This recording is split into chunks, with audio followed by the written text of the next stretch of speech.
प्यारे विद्यार्थियों, आज हम आरोह भाग एक गर्म कक्षा हिंदी से कविता नंबर 4 जिसका नाम है मैं आंखें और जिसके कवि हैं सुमित्रा नंदन पंत जी, कविता से पद्यांश नंबर 3 पढ़ेंगे।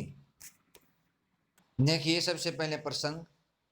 प्रस्तुत पद्यांश हमारे हिंदी की पाठ्य पुस्तक आरोह भाग एक वे आंखें नामक कविता से अवतरित है।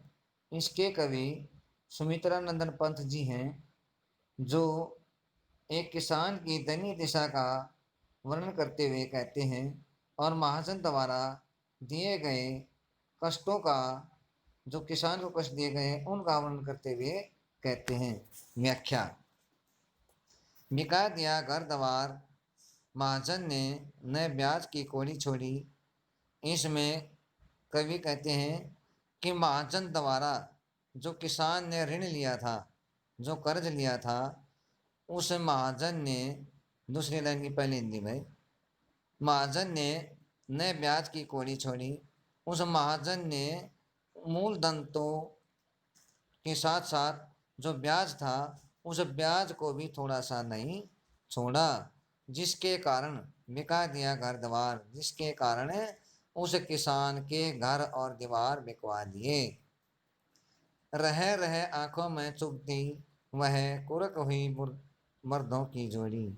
इसमें भी दूसरी लाइन की पहली हिंदी, कुरक हुई नीलाम होना, नीलामी हो जाना, बिक जाना, मर्दों बैलों की जोड़ी, जिसके कारण, यानी कि किसान ने जो ऋण भी नहीं छोड़ा, जो ब्याज नहीं छोड़ा, उसके कारण उस किसान की मर्दों की, बैलों की जो जोड़ी है वह भी नीलाम हो गई, और जिसके कारण रह रहे आंखों में चुभती वह, इस प्रकार का जो कष्ट है वह उस किसान की आंखों के अंदर चुभन पैदा करती है, अर्थात बहुत अधिक दुख देती है। उजरी साफ सुथरी सफेद, उसके सिवा जिसे कब पास दुहाने आने देती। उस किसान के पास एक गाय, सफेद गाय थी, जो उस किसान के सिवा किसी दूसरे को दूध नहीं निकालने देती थी, दूध नहीं दुहाने देती थी, पास दुहाने आने देती, पास नहीं, यानी दूध निकालने के लिए पास नहीं आने देती थी। उससे इस प्रकार के कष्ट में, अर्थात उसे ब्याज के कारण किसान ने उस गाय को भी बेच दिया, अर्थात वो भी नीलाम हो गई। आंखों में नाचा करती, उजड़ गई जो सुख की खेती। इस प्रकार का जो किसान के पास सुख था, सफेद गाय थी, बैलों की जोड़ी थी, अच्छा मकान और दीवार थे, जो उस महाजन के ब्याज के कारण सब कुछ नीलाम हो गया, वह आंखों में नाचा करती। इस सुख के कारण वह किसान बहुत सुखी था। अब जो उसकी आंखों के सामने वो सुख रहता था उजड़ गई, वह सुख रूपी खेती है जो उजड़ गई, अर्थात नष्ट हो गई। अब किसान बहुत अधिक दुखी है। विशेष। नंबर 1 भाषा सरल सहज और भावानुकूल है। नंबर 2 तत्सम तद्भव शब्दों का सुंदर प्रयोग किया गया है।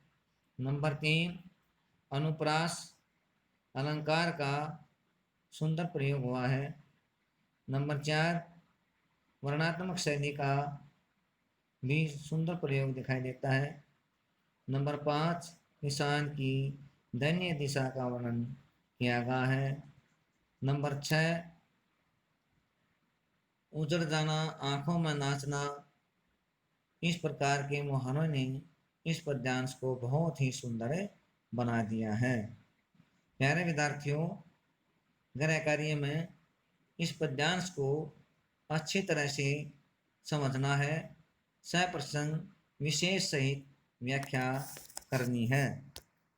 यह साफ कॉपी में लिखनी है और साथ साथ एक पहला प्रश्न अभ्यास का दिया गया है, इसका उत्तर साफ कॉपी में सुंदर लेख में लिखना और याद करना है।